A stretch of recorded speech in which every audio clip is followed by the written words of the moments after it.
오늘 2023년 어버이 주일을 맞이해서 호산나 성가대 찬양해 주셨는데 가사가 너무 좋네요.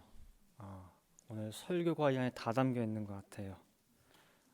때로 그 사랑 알 수 없어서 세월 지나며 그 사랑 깨달았고 매일 주께 눈물로 심은 부모님의 기도가 내게 귀한 축복이 됩니다. 다 들어있네요. 여기 오늘 설교 다 했네요. 그래요. 오늘 어버이 주일입니다. 그래서 우리가 해마다 돌아오는 그냥 오늘 또 어버이 주일이구나, 또 부모님의 사랑에 대한 또 찬양, 또 그런 말씀 주시겠구나, 그런 형식적인 어버이 주일이 아니라 주신 말씀을 통해서 다시 한번 생각하고 깨닫고 감사할 수 있는 이 시간 되길 간절히 바라겠습니다. 자, 오늘은 굿사 시리즈 7권에 보면은 부모 공경에 대한 내용이 있어요. 그래서 그 부분을 많이 참조해가지고 함께 살펴보도록 하겠습니다. 먼저 1대지로 십계명이 있어요. 십계명, 가장 우리 성도에게서 근간이 되는 십계명이 있는데, 십계명의 구분이 첫 번째로 대신계명이죠. 하나님과 사람 사이에 지켜야 되는 계명이 1부터 4계명까지예요. 그 다음에 대인계명, 사람과 사람 사이에 지켜야 되는 계명이 5계명부터 10계명까지예요. 자, 그러면 사람과 사람 사이에 지켜야 되는 그 계명 가운데 가장 첫 번째가 가장 중요하겠죠, 그죠? 그 계명이 뭐냐면은 5계명 부모 공경이에요. 하나님께 지키는 계명, 그 다음에 사람에 대한 계명 첫 번째 시작, 스타트가 뭐냐면은 부모를 공경하라예요. 그 다음 6계명이 뭐냐면은 살인하지 말라예요. 그러면은 부모 공경과 살인하지 말라 둘 중에 뭐가 더 무겁다는 거예요? 더 중요하다는 거예요? 부모 공경이에요. 즉 부모 공경치 않는 자, 이 계명을 지키지 못하는 자는 생명도 존중치 못한다는 거예요. 그래서 오늘 본문 에베소 6장 2절 말씀에 보면은 내 아버지와 어머니를 공경하라, 이것이 약속 있는 첫 계명이니라고 했어요. 첫 계명. 그래서 첫 이 헬라어가 프로토스라고 하는데, 우리가 생각하듯이 첫 번째라고 하는 뜻이 있고, 그다음에 또 최고의, 가장 중요한 그런 뜻이 있어요. 그러니까 계명들 가운데 뭐예요? 가장 중요한 계명이라는 거예요. 첫 번째이자 가장 중요한, 최고로 중요한. 그래서 우리가 효라고 하는 말이죠. 효, 한문으로 효가 있는데, 이 효는 두 단어가 결합된 거예요. 뭐와 뭐냐? 늙을 노자죠. 늙을 노. 늙은 부모, 늙은 어른들, 플러스 자예요. 그래서 아들 자자, 아들 위에 누가 있어요? 늙은 부모님이 있어요. 그래서 자식이 부모님을 정성껏 섬기는 그 자식된 도리가 바로 효라고 돼 있어요. 그리고 그것을 한자에다가도 집어넣고 있어요. 따라서 인간이 살아가는 모든 사회의 기본 질서의 시작이고 바로 세우는 계명이 5계명 부모 공경이에요. 부모를 공경함으로 말미암아 더 나아가서 어른들을 공경하게 돼요. 그 다음에 부모와 어른을 공경함으로 말미암아 사람을 존중하게 돼요. 서로 사회 구성원 간에 상호 존중이 하게 되고 질서가 잡혀지는 거예요. 그 모든 시작이 뭐예요? 부모 공경. 그래서 네 부모를 공경하라 라고 하는 계명에서요, 특이점이 있어요. 특이사항이. 이 공경하라라고 하는 말의 히브리어가 카베드라고 해요. 카베드. 그 뭐냐면은 무겁다, 존귀하다라는 뜻이에요. 다시 말하면은 네 부모를 대하는 데 있어서 뭐예요? 가볍게, 소홀히 여기지 말고 무겁게 여기고 존귀하게 여기라라는 뜻인데, 이 단어가요, 그러니까 존귀하다라는 이 카베드라는 이 단어가 성경에서 쓰여지는 용례를 살펴보면은 대부분이 누구한테 쓰여지냐면은 그렇죠. 하나님께 쓰여져요. 네가 하나님을 대할 때에 절대 소홀히 가볍게 여기지 말고 하나님을 무겁게 여기고 하나님을 존귀히 여겨. 아무데나 하나님 이름 갖다 붙이지 말고 하나님 들먹이지 말고 한 번 생각하고 두 번 생각하고 세 번 생각하고 하나님을 존귀히 여기라라고 쓰는데 이 단어를 예외적으로 이 단어를 어디다 붙이셨어요? 부모님한테. 다시 말하면은 네가 부모님을 대할 때에 누구 대하듯이 하나님 대하듯이 그렇게 대하라는 거예요. 그게 하나님께서 특별히 부모를 공경하라라는 그 단어에다가 하나님만 쓰시는 단어를 뭐예요? 거기다 넣은 거예요. 그만큼 하나님이 뭐예요? 부모님을 대한 자세를 자식들 때 강조하고 있는 거예요. 자, 이대저로요. 그러면 부모님을 왜 이렇게 하나님이 공경하라 카베드라는 단어를 썼느냐? 부모는 하나님의 대리자이기 때문이에요. 하나님의 대리자. 하나님 눈에 보입니까? 안 보이죠. 근데 하나님은 눈에 안 보이셔요. 근데 하나님은 사랑 그 자체예요. 사랑이고 자비고 은혜고 모든 것들이에요. 근데 눈에 보이지 않은 그 하나님을 우리가 어떻게 느끼느냐? 그 사랑과 그 은혜를 어떻게 느끼느냐? 나타난 모습이 뭐예요? 부모님이라는 거예요. 하나님의 대리자. 그래서 하나님께서 네 부모를 공경하라, 나 대하듯이 무겁게 존귀하게 정성껏 섬기라 할 때 하나님 믿는 부모만 의미하는 거죠? 하나님 믿는 부모 아니에요. 믿지 않는 부모라 해가지고 홀대하고 예수도 안 믿는다고 어디 뭐 절 다닌다 어디 다닌다 해가지고 그냥 뭐 사단 취급하고 절대 그러지 말라는 거예요. 빈부 귀천 종교 모든 것을 초월해서 부모라는 이유만으로 너는 하나님 대하듯이 공경하라는 엄중한 명령이에요. 아니 예수도 안 믿는데 하나님도 안 믿는데 왜요? 아니야. 부모라는 그 자체만으로 하나님의 사랑을 드러내는 대리자야. 그게 이유예요. 왜냐? 세상에 수많은 사랑의 모습이 있습니다. 뭐 남녀 간에 있는 그 사랑, 뭐 에로스적인 사랑, 친구 간의 뭐 필러의 사랑, 무슨 플라토닉한 사랑, 다 많은 사랑이 있는데 하나님의 아가페 사랑, 무조건적인 그 사랑을 실천할 수 있는 유일한 존재가 누구예요?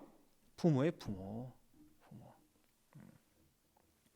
우리가 지난 5월 6일에 가까운 저 텍사스 댈러스 쇼핑몰에서 사건이 있었죠. 안타까운 총기 사건이 있었는데 그 희생자 가운데 우리 한인 가족이 이제 포함이 되어 있습니다. 부모와 두 아들이 아마 옷이 작아져가지고 옷 사러 아마 간 것 같아요. 쇼핑하러 갔는데 거기서 이제 총기 사건이 일어나면서 부모와 동생의 3살 아이는 현장에서 죽고 6살 아들이 살았는데 어떻게 살았냐 했더니 엄마가 품고 있었어요. 끌어안고 있었어요. 그래서 거기에 이제 구조대원이 가가지고 죽은 여성이 있길래 몸을 이렇게 돌렸는데 그 안에 6살 남자 아이가 있었던 거예요.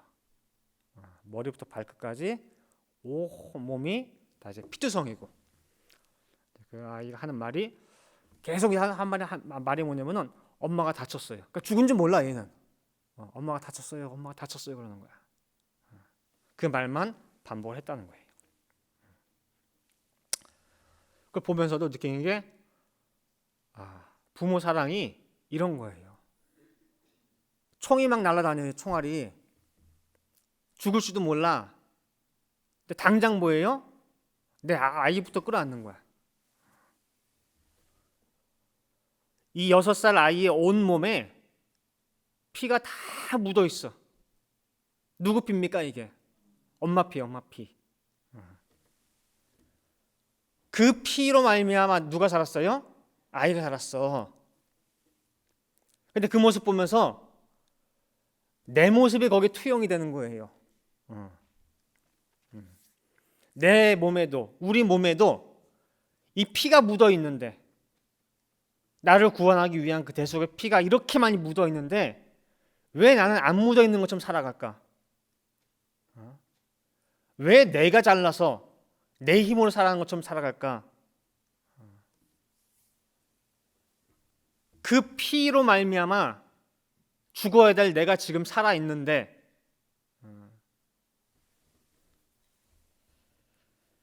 부모 사랑이 이런 거예요. 그래서 헌신적이고 조건 없는 그런 사랑의 모습.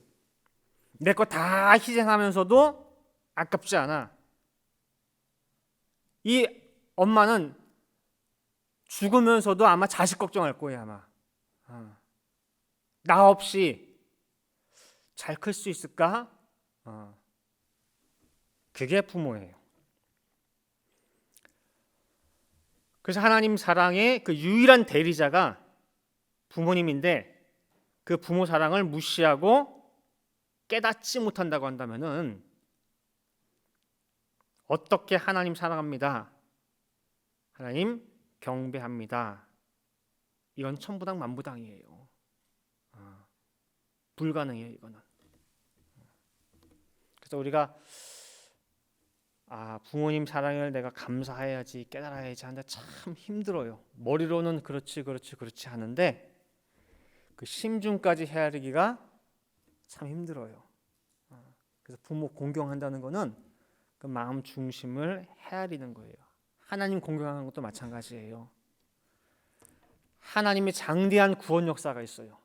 구원 역사. 근데 그 속에 감춰져 있는 그 심정을 헤아릴 수 있을 때 비로소 그 구원 역사가 뭘로 바뀌어요? 구속 역사로 바뀌는 거예요. 나한테는. 우리 공부 많이 했죠? 구원과 구속의 차이가 뭐라고 했죠? 구원의 의미 속에는 대가가 빠져 있어요. 안 들어있잖아요. 피라고 하는 게. 근데 구속은 대가를 치르고 구원해. 즉, 이 구속받은 사람은 내 온몸에 피가 묻어져 있는 걸 뭐예요? 알아요. 그래서 효자가 될 수밖에 없어요. 아버지가 나 구원하기 위해서 얼마나 애쓰고 힘쓰고 피를 흘리셨는지 알기 때문에 효자만 그 내용을 알아요. 구속의 내용을. 대표적인 사람이 예수님이죠. 요한복음 5장 17절 말씀에 예수께서 저희에게 이르시되 내 아버지께서 이제까지 일하시니 나도 일한다 하시매. 이때가 안식일이야. 안식일에도 쉬지 않고 일을 해.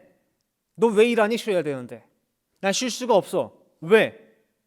아버지가 일하시는데, 지금도 피땀 흘려가면 나를 위해서 일하시는데 내가 어떻게 쉬어? 이게 뭐예요? 구속사적 효자예요. 그 내용을 아는. 아시겠죠? 자, 3대지로요. 명심보감에 나타난 그 부모 공경의 모습을 살펴보겠습니다. 우리 명심보감은 그 마음을 밝혀주는 그 보배로운 책이라고 하는 뜻입니다. 그래서 우리 구사 시리즈 7권의 원로 목사님께서 집필 하시면서 세상에 있는 효사상도 이처럼 극진한데 하나님은 만법의 입법자예요. 하나님은 이보다 못하겠냐 그 소리죠. 하나님 효사상은 더 뛰어나. 근데 세상의 효사상도 우리가 충분히 알 필요가 있다 해가지고 정말 넣어놓으셨는데, 여러분 잘 보세요. 참 찔리는 것도 너무 많고 그래요. 자, 한번 볼게요. 명심보감에 있는 내용. 첫 번째, 자, 좀 띄워주실래요? 자막을. 아이가 욕하면 기쁘게 받고 부모가 노하면 반발하여 참지 않으니 아이와 부모를 대하는 마음이 어찌 그리 다른고 다시는 부모가 꾸짖거든 아이를 생각하고 마음을 고치라 라고 얘기하고 있어요. 두 번째로, 아이들은 제잘 그러면서 1000마디 말을 해도 듣기 싫다 하지 않고 부모는 한 번 말해도 잔소리 많다 하니 이것이 잔소리가 아니라 걱정이다. 늙도록 지내온 경험으로 일깨우는 것이니 그대는 늙은이의 말을 공경하여 받들고 시비하며 나무라지 말라. 세 번째로, 아이의 똥오줌은 싫지 않은데 늙은 부모의 침 뱉는 것은 싫어하니 여섯자 네 몸이 부모의 정혈로 이룩된 것이 아니냐. 부모는 젊어서 너를 위해서 애쓰다가 이제 늙고 시들었다. 그러니 부모를 위하여 잘 대접하라. 네 번째, 아침에 일찍 장터에 나가 떡을 사오기에 부모를 공경하는 줄 알았더니 아이는 배부른데 부모는 맛도 못 보았구나. 자식의 마음이 어찌 그리 부모 사랑만 못한고. 그대는 떡을 많이 사다가 살 날이 얼마 남지 아니한 머리 흰 부모를 잘 공경하라.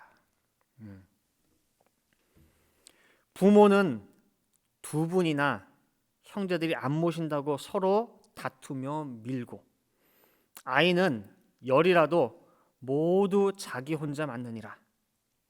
아이는 배불러도 배고픈가 늘 묻고, 부모는 배고프고 추워도 걱정하지 않는다. 그대는 힘을 다하여 부모를 봉양하라. 그대의 먹고 입는 것이 당초 부모의 것이니라. 여섯 번째, 부모의 100% 사랑은 그 은혜를 생각지 않고 자식의 10% 효도는 그 이름을 빛내려 한다. 부모를 대접하면은 어둡고 아이를 생각하면 밝으니 누가 부모의 자식 기르는 사랑을 알리요. 권하노니 부질없이 아들의 효도를 믿지 말라.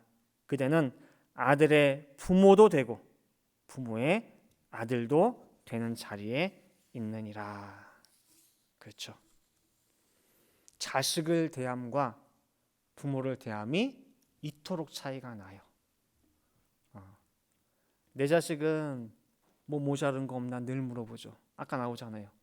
아이는 배부른데 계속 배고프니 뭐 줄까 물어보고, 정작 부모님은 뭐예요? 추워, 배고파, 물어보지잖아. 전화 한 통도 없어. 정말 저도 찔리고 현대 사회에 우리가 너무너무 정말 마음에 새겨야 될 말씀들이 아닌가 생각이 됩니다. 여러분들 그 성경에 보면 남유다, 북이스라엘 남유다가 있죠. 남유다 나라 자체가 멸망한 여러 원인들이 있는데 그 중에 하나가 부모를 업신여긴 죄예요. 그 나라 자체, 그 사회 자체가 그렇게 돼버렸어요. 그러다 보니 그 종말이 망하는 거예요. 에스겔 22장 7절 말씀 보시면은 그들이 네 가운데서 부모를 업신여겼으며 네 가운데서 나그네를 학대하였으며 네 가운데서 고아와 과부를 해하였도다. 여러 가지 이유가 있는데 뭐예요? 첫 번째가 너희들이 집집마다 너희 부모를 공경함이 없이 뭐했어요? 업신여겼다고 하는 거.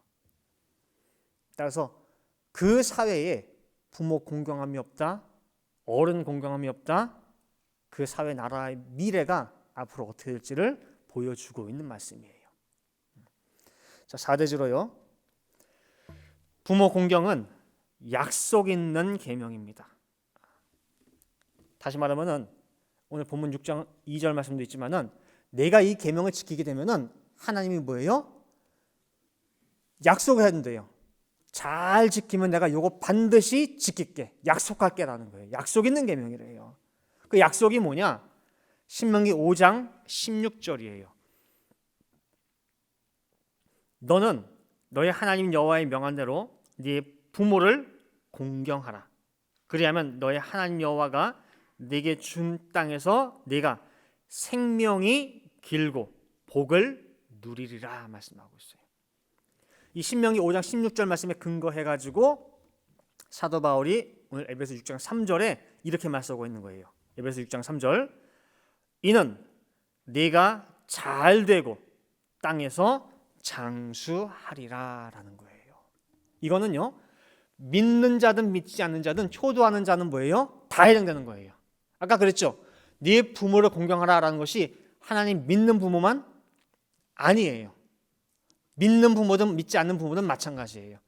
네 부모 공경해야 되고, 효자는요, 세상에서 효자도 뭐예요? 잘 돼요. 세상에서 효자도 잘 돼. 여러분들, 부모님 잘 모신다는 게 사실 쉬운 일은 아니에요.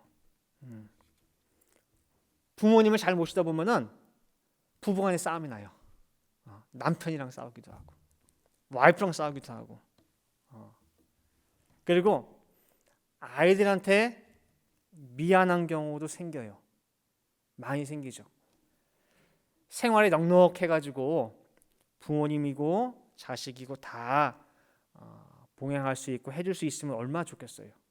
근데 그렇지 못할 때 마음고생이 심해요. 부모님께 용돈 드리고 부모님 생활비 보태드려야 되고 모시다 보면은 아무래도 뭐예요?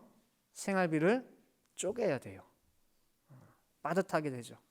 그러다 보면은 다른 집 애들은 다 가지고 있는데 우리 애는 못 사주는 경우가 있어요.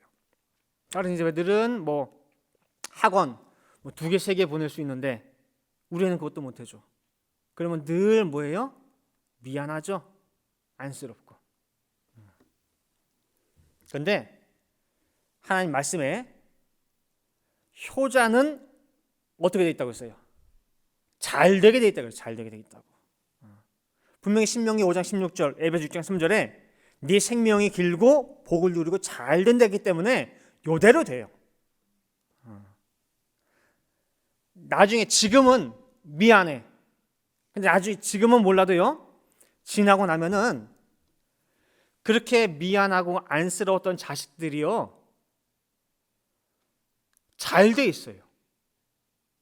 하나님이 맡아서 잘 키워주신 것을 발견하게 돼요. 그 자녀들 가운데에 커서 엄마 아빠는 왜 나 잘할 때에 내 친구는 다 가지고 있었는데 나 이거 안 사줬고 이것도 못 해줬고 한번 학원 한번 보내준 적 있냐고 이렇게 원망하는 자식 하나도 없어요. 아빠 닮고 엄마 닮아가지고 그 자녀들도 똑같이 효자, 효녀가 돼요. 왜냐? 부모님이 그 고생하는 거 우리 할아버지 할머니 봉양하면서 우리 키워가면서 고생하는 거 알고 보고 그러고 왔기 때문에 이 자녀들은 엄마 아빠가 뭘 하나를 해줘도 당연히 넙죽받는 것이 아니라 감사하면서 받아요. 하나님이 키워주신 자녀예요. 왜 잘 된다고 했으니까. 네가 설령 다른 사람처럼 돈으로는 못 키워. 그러나 그 부족한 부분은 누가 키워준대요? 내가 다 채워서 내가 키워줄 거야. 너처럼 내가 너희 자녀들 효자, 효녀 만들 거야. 그리고 그렇게 돼요. 그게 진짜 잘 되는 거예요. 그게 복이고.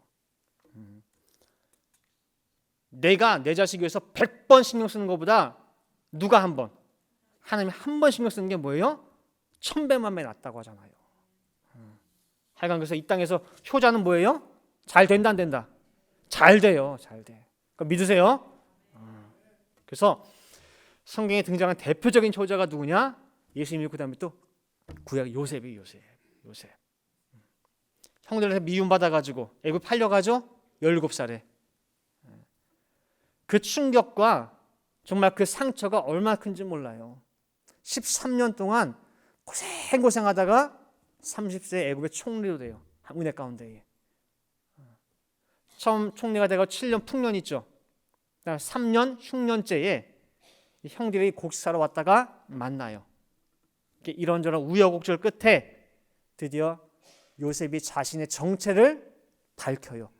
드러내는데 이때 요셉이 형들에게 울면서 제일 처음 물어본 게 뭔지 아세요?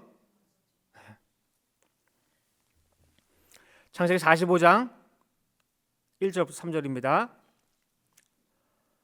요셉이 시종하는 자들 앞에서 그 정을 억제하지 못하여 소리질러 모든 사람을 자기에게서 물러가라 하고 그 형제에게 자기를 알리니 때에 그와 함께 한 자가 없었더라.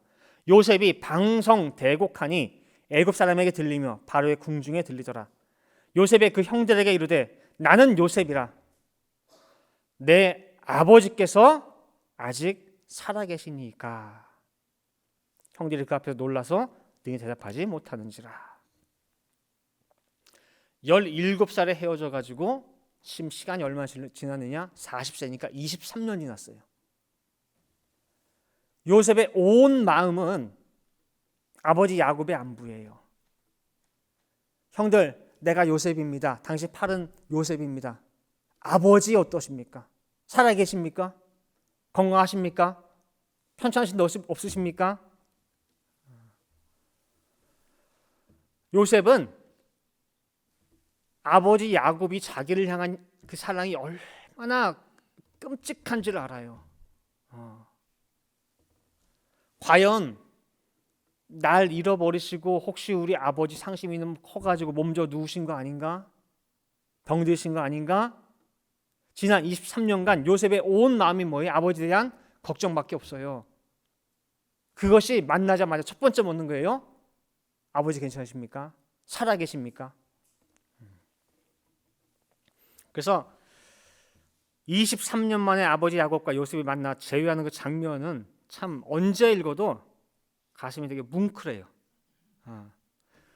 요셉이 이제 자기 정체를 밝히고 형들에게 빨리 가서 아버지한테 알려드리라고 그 수레랑 같이 보내요. 이제 그 장면부터 보시면은 그 장면부터 창세기 45장 26절부터 28절 보시면은 고아에 가로되 요셉이 지금까지 살아 있어 애굽 땅 총리가 되었더이다라고 형들이 아버지 야곱한테 지금 보고하는 거예요. 얘기하는 거예요.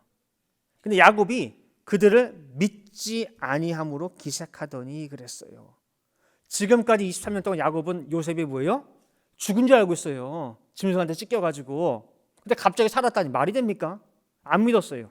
자, 그들이 또 요셉이 자기들에게 부탁한 모든 말로 그 아비에게 고함해 그 아비 야곱이 요셉의 자기를 태우려고 보낸 그 수레를 보고야 기운이 소생한지라. 이스라엘 가로되 조카도다. 내 아들 요셉이 지금까지 살았으니 내가 죽기 전에 가서 그를 보리라. 그래서 모든 70가족이 다 이제 내려오게 돼요. 애굽으로. 그걸 만나는 장면이 창세기 46장 28절부터 30절인데 봅니다. 야곱이 유다를 요셉에게 미리 보내어 자기를 고센으로 인도하게 하고 다 고센 땅에 이르니 요셉이 수레를 갖추고 고센으로 올라가서 아비 이스라엘을 맞으며 그에게 보이고 그 목을 어금맞겨 안고 얼마 동안 울매 이스라엘이 요셉에게 이르되 내가 지금까지 살아있고 내가 네 얼굴을 보았으니 지금 죽어도 가도다. 표준 세번역에서는 29절에 같이 이스라엘과 야곱과 요셉이 얼싸안고 우는 장면을 이렇게 번역했어요. 요셉이 아버지 이스라엘을 보고서 목을 껴안고 한참 울다가는 다시 꼭 껴안았다. 뭐냐면은 너무 울어요. 그냥 또 이렇게 또 해. 자, 우리 아들 만나? 우리 아버지 만나? 또 껴안아. 또 울어. 또 봐.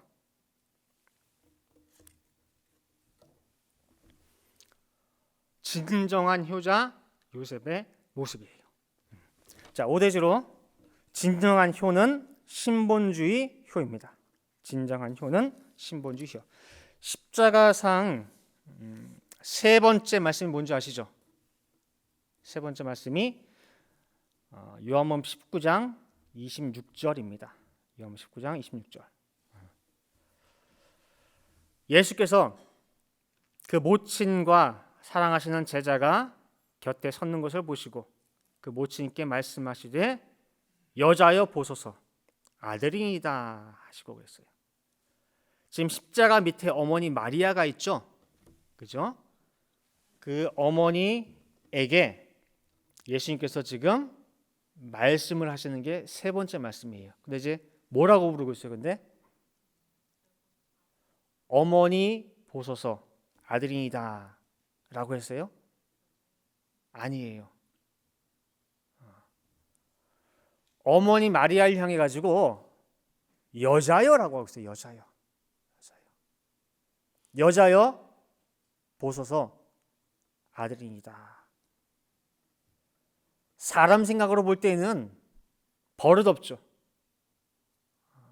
어디 어머니한테 여자여라고 불러. 그러나 이것은 어머니 마리아를 위한 최고의 효도라는 거예요. 어머니라고 하지 않고 여자여라고 한 것은 마리아 또한 예수님을 통해서 구속받아야 되는 죄인 중에 한 명이에요. 그렇기 때문에 예수님이 여자여로 부를 수밖에 없어요. 어머니와 아들의 관계에서 여자와 속죄의 구주라고 하는 관계로 격상시키는 거예요. 어머니와 아들은 이 땅에서 제한적인 시간밖에 같이 함께 할 수 없는 그런 관계예요. 그러나 여자와 구속주의 관계에 들어가게 되면 어떤 관계냐? 영원한 관계가 되는 거예요. 그 영원한 관계의 순간으로 끌어올리는 거예요. 사랑하는 모친을, 어머니를 많은 구속받은 자의 그 대열에 앉히는 순간이에요. 가장 큰 효의 모습이 아닐 수가 없습니다. 그래서 우리가 부모님께 해드릴 수 있는 효도 중 최고의 효가 바로 이거예요. 세상적으로 잘해드리는 거 제한적이에요. 이 땅에 계실 대로 제한되지만은 예수 믿고 영원한 구원의 세계로 인도해 드리는 거, 영원한 관계로 발전하는 거, 그게 부모를 위한 최고의 효도라는 것입니다. 이제 결론 맺도록 하겠습니다. 마지막 때를 살아가는 우리, 또 특히 우리 젊은 학생들, 청년들에게 있어서 내 부모를 공경하라라고 하는 이 5계명이 얼마나 이제 피부적으로, 체감적으로 와닿는지 알 수가 없습니다. 오늘 목사님이 어버이 주일이니까 또 하시는 말씀이구나 라고 들릴 수도 있어요. 근데 한 가지 확실한 거는 부모 공경의 이 계명을 깨닫고 지키지 않는 사람은 절대 다시 오시는 주님을 만나볼 수가 없다라는 거예요. 다시 오시는 분에 대해서, 그 다시 오는 그 인자에 대해서 성경은 어떻게 소개하고 있느냐, 그분이 어떤 분이냐 라고 할 때에 아버지라고 표현하고 있어요. 아버지라고. 자, 마태복음 16장 27절입니다. 인자가 아버지의 영광으로 그 천사들과 함께 오리니 그때에 각 사람의 행한 대로 갚으리라 그랬죠. 어떤 영광으로 와요? 아버지예요. 우리가 주기도문 할 때도 뭐라고 합니까? 하늘에 계신 우리 아버지요. 따라서 우리 성도에게 제5계명은 단지 육신의 부모 공경만 의미하는 게 아니에요. 궁극적으로는 다시 오시는, 내가 만날 그 주님, 다시 말해 참 아버지를 공경하는 데 그 목적이 있어요. 근데 내 육신의 부모를 향한 그 공경도 지키지 못하는데 과연 그 아버지는 우리가 공경할 수 있냐 그 말이에요. 따로 있는 게 아니라 뭐예요? 같이 함께해요. 그래서 갈라디아 4장 6절 말씀에 너희가 아들인 고로 하나님은 그 아들의 영을 우리 마음 가운데 보내사 아바 아버지라 부르게 하셨느니라. 그래서 이 아바 아버지를 극진히 공경하는 효자는 육신의 부모도 뭐예요? 공경하는 효자라는 거예요. 영육간의 효자예요. 그래서 오늘 어버이 주를 맞아서 육신의 부모님께 대한 감사를 되새기는 그런 시간이 될 뿐만 아니라 참 나의 아버지 되시는 그 하나님의 심정을 헤아리고 감사하는 성도님 되시기를 간절히 바라겠습니다. 함께 기도하시겠습니다. 사랑과 은혜가 많으신 아버지 하나님, 2023년도 이제 어버이 주일을 저희들 맞이했습니다. 삶이 바빠서 각박해서 정말 전화 한 통화도 하기 힘든 그런 저희들의 모습은 아니었습니까? 정말 세상 명심보감에서도 정말 읽는 가운데 마음에 찔림이 되게 됩니다. 내 자식을 위해서는 내 살을 깎고 뼈를 깎아서라도 모든 것 다 해준 그런 모습이면서 내 부모님을 향한 그 감사와 은혜에 대한 보답은 정말 천무제 만무제 일도 못하는 저희들의 모습은 아닙니까? 아버지 하나님, 정말 주시는 말씀을 통해 저희들 나를 낳아주시고 지금까지 키워주시고 나를 있게 해주신 그 부모의 마음과 심정을 헤아릴 수 있게 도와주시고 무겁고 정말 존귀하게 여길 수 있는 저희들 다 될 수 있도록 도와주시옵소서. 그 효의 마음이 또한 영의 나의 아버지께도 연결되는 줄 믿사오니 이 늘푸른 동산의 모든 성도들은 영적으로나 육적으로가 모두가 효자가 되어서 이 세상의 모든 하는 일마다 잘 되고 생명이 길고 복을 받을 수 있게 도와주시옵소서. 또한 그 효자 효녀의 자식들에게도 정말 아버지 같은 은혜를 허락하여 주시어서 우리 모든 자녀 손손들도 또한 영육간의 효자 효녀가 되어서 정말 아버지께서 보시기에 기쁜 성가정들 다 될 수 있도록 아버지 인도하여 주시옵소서. 기도한 대로 될 줄을 믿고 감사드리며 이 모든 말씀 사랑에 많으신 예수 그리스도 받들어 기도 올리옵나이다. 아멘.